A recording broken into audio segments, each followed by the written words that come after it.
लग्नानंतर होईलच प्रेम या मालिकेच्या आजच्या भागात म्हणजेच 21 एप्रिलच्या भागात आपण पाहत असतो की आता इथे नंदिनी जुईची ओळख करून देत असते, ते म्हणजे जीवाला.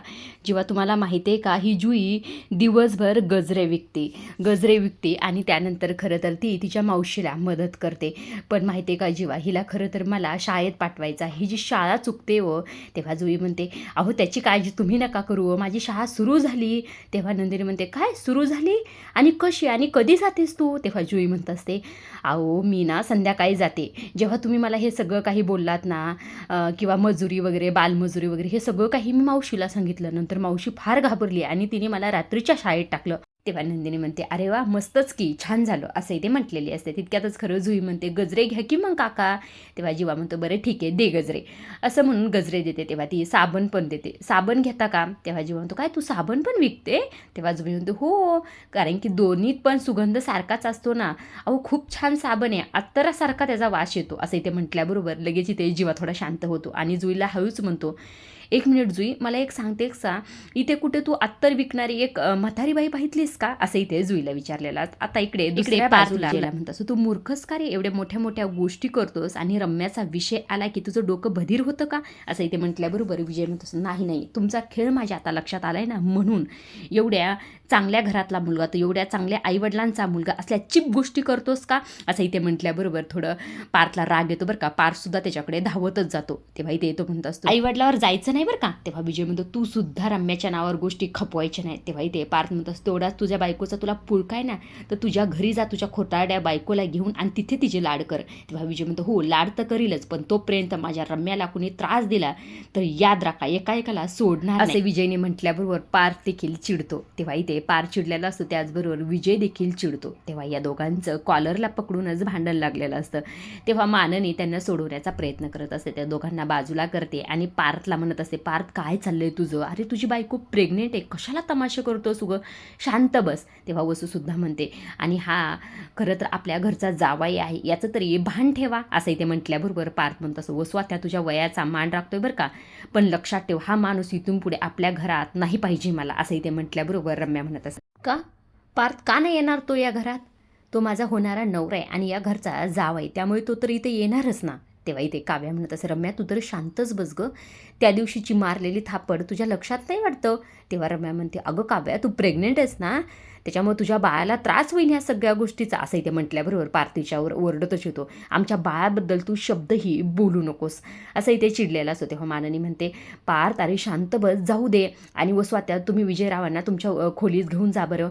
तेव्हा इथे पार्थ म्हणतो, का खोलीत का, जे व्हायचं ते सगळ्यांसमोरच होऊ दे की, आणि रम्या तू मला सांग, तू मला रात्री हॉलमध्ये बोलवलं होतंस ना, आणि बोलावून तू म्हणाली नाहीस की मला तुझ्याशी लग्न करायचे, असं इथे म्हटल्याबरोबर रम्या म्हणते, हो बोलवलं होतं आणि मी आले पण होते, पण मी तुला असं काहीही म्हटलं नाही, मी फक्त म्हटलं की मला विजयशी लवकरात लवकर लग्न करायचे, लवकरात लवकर, आणि विजय कट करून खरं तर तू तुझं नाव तिथे टाकलंस. पार्थ तू किती चीप गोष्टी करतोस ना, असं इथे रम्याच म्हणत असते बरं का. तेव्हा पार्थचा पार चढतो, काय म्हणजे कसली खोटारडीस तू, असं इथे म्हटल्याबरोबर काव्य म्हणते, पार्थ तुम्ही शांत व्हा, आणि त्याचा हात घेते, पोटावर ठेवते आणि 10, 9, 8, 7 असं म्हणून त्याला शांत करण्याचा प्रयत्न करत असते. तेव्हा इथे विजय म्हणत असतो, हो तेच करा आता, कारण की तुमची उलटी गिनती आता सुरू होणार आहे, कारण हा विजय आता रम्यावर एकही अन्याय होऊ देणार नाही, असं इथे म्हटल्याबरोबर पार्थ म्हणतो, अरे कळतंय का तुला, असा चिडत असतो.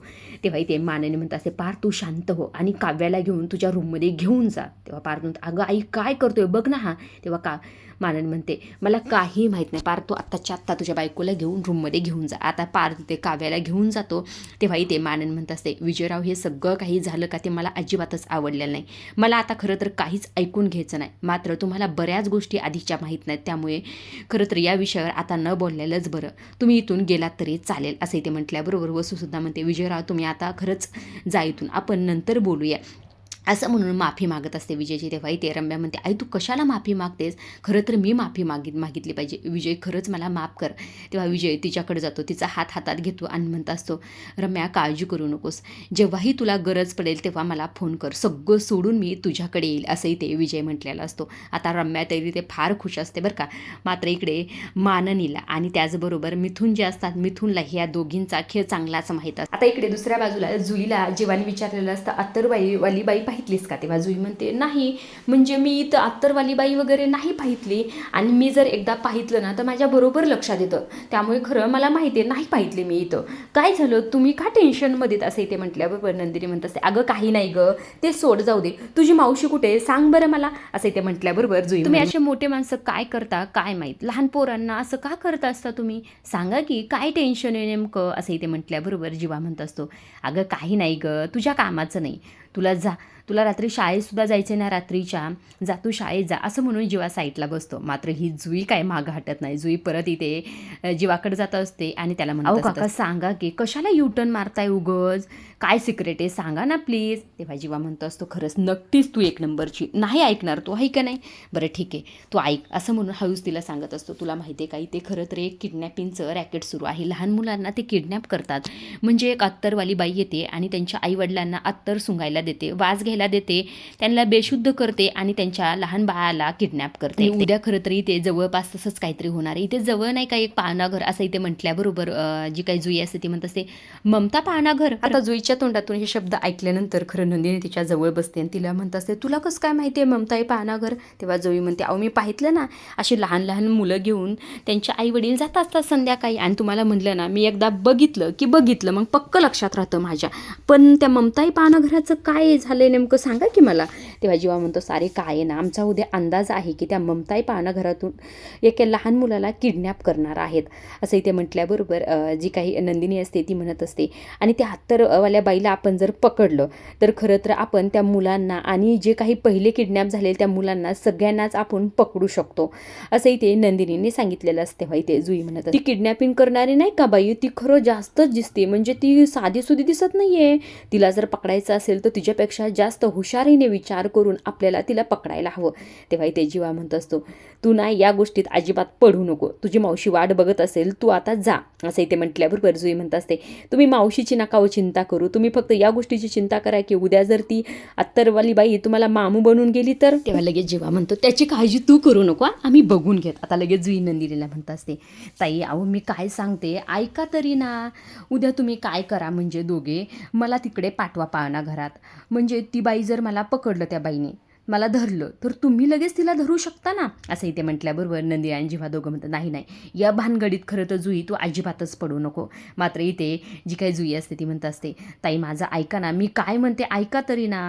तेव्हा नंदिनी म्हणते नाही गं अजिबात नाही. आता लगेच जुई जीवाला म्हणत असते काका तुम्ही तरी माझं ऐका ना, आता तुम्हीच म्हटलात ना ती बाई लहान मुलाला किडनॅप करते आणि मी सुद्धा लहान, आपला जरी जर प्लॅन सक्सेस झाला तर आपण त्या सगळ्या मुलांचा जीव वाचू शकतो ना, असं इथे म्हटल्याबरोबर नंदिनी म्हणत असते अरे बापरे एवढी हिंमत आली कुठून तुझ्याकडं. तेव्हा जुई म्हणते हो तेच तर. तेव्हा नंदिनी म्हणते हा हे सगळं काही ठीक आहे, पण तू या भानगडीत अजिबात पडू नकोस, कारण की तुझा जीव आम्हाला धोक्यात अजिबातच घालायचा. तेव्हा जीवा म्हणतोस अगं जुई कळतंय का तुला, माहिती आहे का, अगं ते माणसं खूप डेंजरसच, म्हणजे पिक्चरमध्ये दाखवतात वगैरे तसं साधं सुधं काहीही नाही आहे, म्हणजे त्या बाईने जर तुला अत्तर सुंगवायला दिलं आणि तू बेशुद्ध वगैरे झालीस तर मग काय करायचं सांग बरं. तेव्हा लगेच जुई म्हणत असत अहो काका कशाला काळजी घेता, तुम्हाला माहिती आहे का नाशकात मी होते का तेव्हा विहिरीत उडी खाऊन 136 मिनिटं श्वास रोखून ठेवला होता, तसंच मी आता सुद्धा करेन, म्हणजे त्या बाईने मला जर अत्तर वास घ्यायला गेलं ना तेव्हा मी वास घेणारच नाही, म्हणजे खोटा वास घेईन आणि मग मी बेशुद्ध कशी होणार सांगा बरं. तेव्हा जीवा नंदिनीला तिचं फार कौतुक वाटत असतं बरं का, पण ह्या सगळ्या गोष्टीमुळे तिला काही त्रास होऊ नये असं तिला वाटत असतं. तेव्हा इथे जुईने सगळा काही प्लॅन त्यांना सांगितलेला असतो की आपण असं करूया तसं करूया. तेव्हा इथे नंदिनीमध्ये बरं ठीक आहे हे सगळं काही ठीक आहे, पण हे तेव्हाच होऊ शकतं जेव्हा तुझी मावशी हे सगळं करण्यासाठी परवानगी देईन. तेव्हा जीव म्हणते एवढंच ना, मग चला माझ्या मावशीला जाऊन भेटूया, असं म्हणून तिघेही आता तिच्या मावशीला भेटण्यासाठी गेलेले असतात. आता इकडे दुसऱ्या बाजूला इथे वसू आणि रम्या बसलेले असते. तेव्हा इथे वसू खरं रम्याला म्हणत असते बरं झालं बाई तुला तू शांत करून पाठवलंस. तेव्हा रम्या म्हणते त्यात काय एवढं. तेव्हा वसू म्हणते अगं त्यात काय एवढं, म्हणजे जेव्हा त्याचा फोन आला होता तेव्हा खरं तर मला काय भीती वाटली होती, अगं तो लग्न मोडायला निघला होता आणि असं काय म्हणते. तेव्हा इथे खरं वसू म्हणत असते पण ते यायचं त्याच्या डोक्यात आलं कुठून. तेव्हा इथे रम्या म्हणत असते अगं त्याच्या डोक्यात आलं कुठून नाही, मी पेरलं गं. तेव्हा वसू म्हणते हे सगळं काही कधी केलंस, अगं तुला नाही का म्हटलं मी सकाळी मी बाहेर जाऊन येते तेव्हा. खरं तर वसू म्हणते म्हणजे तू बाहेर जाते म्हटली होतीस आणि या विजयला भेटायला गेली होतीस, अरे वा, असं इथे म्हणत असते. तेव्हा इथे रम्या खरं तर विजयला भेटायला गेल्यानंतर जे काही झालेलं असतं ते इथे सांगत असते. आता विजयला भेटायला गेल्यानंतर विजय तिच्यावर फार चिडलेला असतो बरं का. अरे विजय, माझं ऐकून तरी घे ना, असंही ते रम्या म्हणत असते. तेव्हा ते विजय तिच्यावर चिडतच म्हणतो, काय ऐकून घेऊ, सांग ना तुझं. त्या दिवशी तू मला जे काही सांगितली स्टोरी, त्यावरनं मला वाटलं की तुझ्यावर खरं तर अन्याय झाला आहे. त्यामुळे खरं तुझ्या जखमावर फुंकर मारायला मी आलो होतो, पण तू तर मलाच फुंकर मारून उडवायला निघालीस. ओळखलं नाहीस तू रम्या आणखी मला अजून. लक्षात ठेव एक गोष्ट, एखाद्यावर जर मी जीव लावला तर संपूर्णपणे समोरच्याच्या हवाली करतो स्वतःला, पण जर समोरच्याने स्वतःचे रंग दाखवायला सुरुवात केली तर जीवसुद्धा घेऊ शकतो पूर्णपणे, असंही ते रागातच म्हणत असतो. तेव्हाही ते रम्या म्हणत असते, तू मला बोलून तरी देतोस का विजय? ते सगळं काही जे ऐकलंस का, ते मी खरं तर बोललेच नाही. हे सगळं काही पार्थने EIने केलेलं आहे, असंही ते खरं रम्या म्हणत असते. मी संपूर्णपणे तुझी झाली आता विजय, मनापासून मी तुला स्वीकारले. मी असं का करेल, असं म्हणून त्याचा हात पकडून त्याला मिठी मारत असते. काव्या आणि पारचा हा गेम होता, आपल्या दोघांना वेगळं करण्याचा ते प्रयत्न करतात, असंही ते रम्या म्हटल्याबरोबर विजय खरं रम्याच्या गुहात आलेला असतो बरं का. आता लगेच विजय म्हणत असतं, सॉरी, खरं तुझ्यावर मी अविश्वास दाखवला, खरंच सॉरी. तेव्हा रम्या म्हणत असते, तू नको रे सॉरी म्हणून, आणि विजय मला कधीच तू सोडून जाऊ नको, असं म्हणून त्याच्यासमोर रडण्याचं नाटक करत असते. तेव्हा इथे खरं तर विजय म्हणत असतो, खरंच माझंच चुकलं, तू अजिबात रडू नकोस, आता इथून पुढे असं काही होणार नाही, आणि आता बघच पुढे काय होतंय, असंही ते विजय म्हटलेलं असतो. आता ते झालं काय, तर ते तर आपल्याला कळलेलंच आहे. आता घरात येऊन त्यांनी काय तमाशा घातलेला आहे, हे सगळं काही रम्याने वसूला सांगितल्यानंतर वसू तर लेकीवर फार खुश झालेली असते बरं. खरंच माझ्या लेकीने कमाल केली आहे, खरं द्रष्ट काढली पाहिजे. खरं विजयला चांगलं गुहात घेतलंस. तेव्हाही रम्यामध्ये, अगं त्याला गुहात घेणं काही अवघड नाही गं. आता आई तू बघच, या विजयच्या खांद्यावर बंदूक नाही तर तोप ठेवून कशी या सगळ्यांची वाट लावते, असंही ते खरं रम्या वसूला म्हणत असते. आता इकडे दुसऱ्या बाजूला माननी खरं काव्याला पाणी देत असते. तेव्हा मग काव्या म्हणत असते, आई तुम्ही राहू द्या ना. तेव्हा मान म्हणते, अगं राहू दे, असू दे, धर पाणी, असंही ते म्हणत असते. आणि तू बरीच ना, ठीकच ना आता, असंही ते म्हटल्याबरोबर पार्थ म्हणत असतो, अगं तू नको गं काळजी करू, माझी फिसकारलेली मांजर खूप स्ट्रॉंग आहे, त्यांना काही होणार नाही. तेव्हा इथे माननी म्हणत असते, मेल्या तू गप्प बस रे, तू काय करत होतास बाहेर, कळते का तुला, काय गरज होती या सगळं काही तमाशा करायचं. आता तुझी बायको प्रेग्नेंट आहे हे तरी भान ठेव, तिला या सगळ्या गोष्टी सहन होत्यात का नाही, हे होतं का नाही, याची काळजी घेतली पाहिजे तू आता, असं इथे म्हटल्याबरोबर पार्थ म्हणत असतो, तू बघितलीस नाही बाहेरची परिस्थिती, खरं तर त्या विजयला मला पाहितलं ना तर पायाची आग मस्तकालाच जात. अरे पार्थ आता स्वतःला शांत कर, ही तुझी आग जी आहे ना ती शांत कर, नाही तर सगळं घर होरपळेल आपलं, असं इथे म्हटल्याबरोबर पार्थ म्हणतो, आई असं काय बोलतेस तू. तेव्हा इथे मानाने म्हणत असते, होणार आहे, मला ह्या सगळ्या गोष्टीचं फार टेन्शन येतं आहे. म्हणजे आता मला वाटलं होतं ही रम्या सुधारली, आता सगळ्या गोष्टी विसरली, पण तुला बोलून जे काही बोलली ना ती, खरंच मला हे ऐकल्यापासून फार धक्का बसलाय. म्हणजे या वसू आत्यावर तर विश्वासच नाही, पण ही रम्या बदलली असं मला वाटत होतं तिच्याकडे बघून. काव्यासोबत ही रम्या अशी वागते, परत रात्री तुला ही अशी बोलली, खरंच मला या सगळ्या गोष्टीचं फार टेन्शन येतं आहे. आता मी बाबा आले ना ह्या सर्व गोष्टीबद्दल बोलणार आहे. खरं तर विजय तो चांगला मुलगा आहे, पण ही रम्या त्याला सगळं काही सांगूनही ते त्याला काय करते हे मला कळत नाही. तेव्हा ते काव्या म्हणत असते, आई तुम्हाला खरंच वाटतंय हा विजय चांगला मुलगा आहे म्हणून. तेव्हा मानाने म्हणते, काय म्हणायचंय म्हणजे तुला. तेव्हा काव्या म्हणत असते, अहो नाही हो, हा विजय सुद्धा जरा वेगळाच आहे. म्हणजे तुम्हाला असं वाटत नाही का, तो जेव्हापासून आपल्या घरात आलाय तेव्हापासून आपल्या घरात भांडणं ह्या सगळ्या गोष्टी होत्यात, म्हणजे तो आहेच जरा विचित्र, म्हणजे तो आतल्या गाठीचा आहे, असंही ते खरं काव्या म्हणत असते. तेव्हा पार्थ म्हणत असतो, या विषयावर खरं तर माझं बाबांशी बोलणं झालं आहे. तेव्हा काव्या म्हणत असते, आतापर्यंत ही रम्या होती, पण आता हा विजय सुद्धा माझ्या रडारवर आहे, असंही ते काव्या म्हटलेली असते. आता इकडे दुसऱ्या बाजूला संध्याकाळ झालेली दाखवलेली असते. माननी इथे शुभम करोती म्हणत असते. आता माननीची इथे शुभम करोती वगैरे म्हणून झालेली असते, तितक्यात खरं दरवाजाची बेल वाजलेली असते आणि दरवाजा उघडल्याबरोबर समोर असतात ते म्हणजे युवा नंदिनी आणि त्यांच्यासोबत जुई सुद्धा आलेली असते. तेव्हा माननी म्हणते, आलात का तुम्ही, आणि हे कोण. तेव्हा लगेच जुई म्हणत असते, तुम्ही माननी काकू ना, असं म्हणून आता माननीच्या पाय पडते आणि माननी तिला आशीर्वाद सुद्धा देते, मोठी हो हा. तेव्हा इथे माननी म्हणत असते, हिला कसं माहिती आणि ही कोण ग. तेव्हा इथे नंदिनी बोलायच लागलेली असते. तेव्हा जुई म्हणते, त्यांना कशाला विचारता, मी सांगते ना, मी जुई, आणि तुमच्याबद्दल खरं तर सगळं काही मला ताईंनी सांगितलेलं आहे. आता इथे खरंच जुई म्हणत असते, तुम्ही हाच विचार करताना की मी इथं कसं काय आली. तेव्हा मानन म्हणते, हो ग बाई, तोच विचार करत होते. तेव्हा जुई म्हणते, अहो काय आहे ना, ते ना उद्या आम्हाला एका वयस्कर बाईला, असं म्हटल्याबरोबर जेव्हा तिचं बोलणं थांबवतं म्हणत असतो, अगं आई काय आहे ना ते वयस्कर बाई. तेव्हा मानन म्हणते, अगं काय बोलती ती, सांगून दे की तिला. तेव्हा जेव्हा म्हणतो, अगं काही नाही गं, काय ना ते आनंद निवासमध्ये एका वयस्कर बाईला हिला सुपूर्त करायचं आहे. तेव्हा नंदिनी म्हणते, तिला काय ना इंजूमध्ये टाकायचं आहे ना, त्यामुळे आजची रात्र ती आपल्या घरी राहणार आहे, असं इथे म्हटलं म्हटल्याबरोबर मान म्हणते अरे वा मस्तच की, आजची रात्र कशाला, मला तर वाटतं ही कायमचीच आपल्या घरी राहू, किती गोड आहे ना असंही ते म्हटलेले असते. तेव्हा मानाने म्हणते तुम्ही सगळेजण बसा, मी शेजारच्या काकूकडनं जरा येते आणि काव्य आणि पारसुद्धा चेकअपसाठी गेलेले आहेत, मी येतेच आपण छान गप्पा मारूया असंही ते जुईला म्हणत असते. आता इथे माननी इथून गेलेली असते आणि ते जुई खरं घर पाहतच असते बरं का. तेव्हा इथे नंदिनी जी असते ती जीवाला म्हणत असते बरं झाला तुम्ही हे असं काही म्हटलात, मला तर वाटलं जुई सगळं काही सांगते काय का माहिती अत्तरवाल्या बाईचं, मग आईने तर आपल्याला जाऊनच दिलं नसतं, ओरडा भेटला असता आपल्याला असं इथे म्हटल्याबरोबर जीवा म्हणत असतो हो ना बरं झालं, त्यामुळे तर मी विषय टाळला ना. आणि ती जुईची मावशीसुद्धा मला तर वाटलं तिला असं म्हटल्यानंतर ती तर आपल्याला ओरडेल, पण नाही ती असं म्हटली की पैसे द्या आणि घेऊन जा, अशी कशी आहे ही बाई असं इथे खरं म्हटलेले असं. तेव्हा नंदिनी म्हणते बरं ठीक आहे जाऊ द्या, आपण ना खरं हे सगळं काही झालं ना तिच्या मावशीकडे या जुईला सुखरूप पाठवून देऊया असंही ते जीवानंदिनीचं बोलणं झालेलं असतं. आता इकडे खरं तर जुई असते ती जुई खरं घर सगळं निहाळत असते, ती पाहत असते सोफा वगैरे सगळं गोष्टी पाहत असते. तेव्हा इथे नंदिनी म्हणते काय झालं जुई काय बघतेस तू. तेव्हा जुई म्हणत असते तेवढं मोठं तुमचं घर, हे घर तुमचं आहे. तेव्हा आमचंच आहे. तेव्हा जुई म्हणते हे सगळं असलं घर मी फक्त पिक्चरमध्ये बघितलं होतं, आजच माझ्या डोळ्याने समोर पाहते, एवढ्या मोठ्या पायऱ्या झुंबर हे सोपे हे सगळं काही. तेव्हा जीवा म्हणतो अगं हो तुझंच घर समज की. तेव्हा इथे जुई म्हणते नको नको माझं नको, मला फक्त प्रेमाने बोलणारे माणसं हवी आहेत असं इथे म्हटल्याबरोबर जीवा म्हणतो असतो काय कमालीची बोलते, नक्की आहेस ना पण बोलायला एक नंबरच, मोठ्या माणसासारखं बोलतेस, एवढं बोलतेस ना म्हणजे तुला भूक लागले, नंदिनी हिला जेवायला दे बरं असं म्हणून. आता इथे नंदिनी तिला सोप्यावर बसते आणि म्हणत असते वरती पाय घेतलेस तरी चालेल काही हरकत नाही आहे, मी तुझ्यासाठी वरण भात घेऊन येते असं म्हणून नंदिनी किचनमध्ये गेलेली असते. आणि इकडे जी काही जुई असते ती सगळं घर अशी इथे डोळ्याने निहाळत असते. जुई खरं तर उठून आता इथे जे काही सोपीस ठेवलेला असतो हत्ती असतं बरं का तो घेऊन इथे त्याला पाहत असते बरं का. आता इकडे जी काही वसू आणि अशा बऱ्याच दिवसातून दाखवलेली आहे बरं का. आता इथे आशेच्या हातात जरा पिशव्या असतात, तेव्हा इथे वसू म्हणत असते यात काचेचे भांडे ना व्यवस्थित ठेव, जर त्या काचेच्या भांड्याला काही झालं ना तुझा जीव घेईल बघ असं इथे खरं धमकीच देत असते. आता इथे आशा तर गेलेली असते, मात्र वसू इथे पाहते त्या मुलीला, त्यामुळे खरं रागातच तिच्याकडे येते आणि तिला म्हणत असते कोण गो तू असं इथे म्हटल्याबरोबर जुई घाबरते आणि जुईच्या हातातून खरं तर ते जो काही सोपीस असतो हत्ती असतो तो खाली पडलेला असतो. त्यामुळे ते जी काही वसू असते ती वसू म्हणत असते कोण गो तू आणि काय करतेशी ते कुठून आलीस तू असं इथे म्हटल्याबरोबर नंदिनी तिथं धावतच आलेली असते. आता इथे जुई फार घाबरलेली असते बरं का.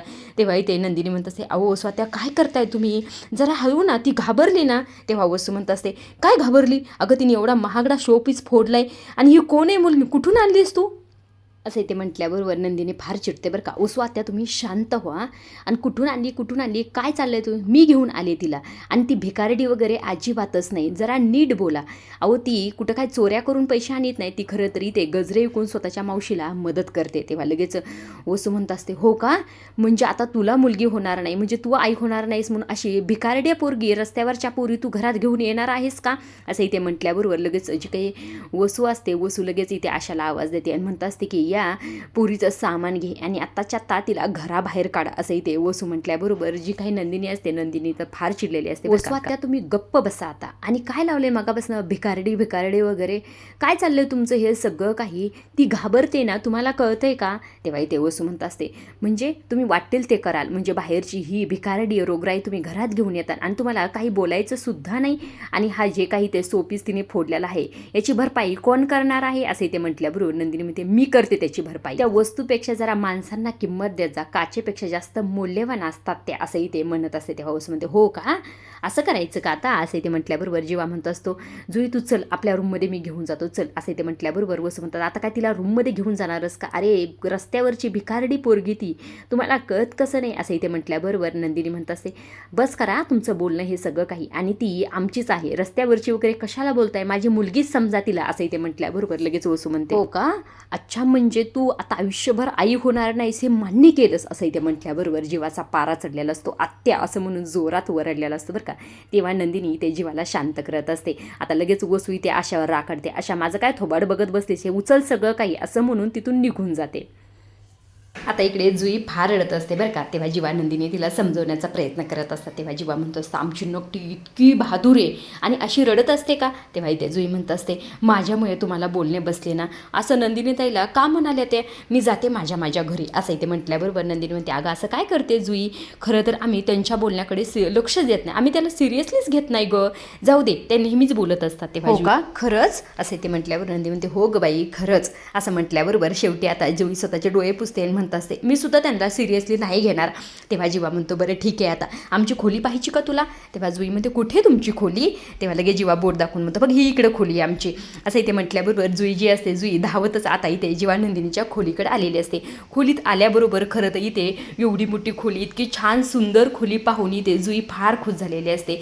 खरं तर ती एवढा मोठा आरसा त्या आरशापुढे जाऊन इथे थोडी भावूक झालेली असते आणि आरशात पाहून स्वतःची टिकली त्याचबरोबर वेणी सरळ करत असते. स्वतःला आरशात पाहून फार खुश होत असते. आता इथे जुईला खुश पाहून इकडे जीवा नंदिनी सुद्धा खूप खुश असतात. आजच्या पुरतं एवढंच. अशा डेली मालिकेचे अपडेट जर जाणून घ्यायला आवडत असतील तर आपल्या चॅनलला जरूर सबस्क्राईब करा. धन्यवाद.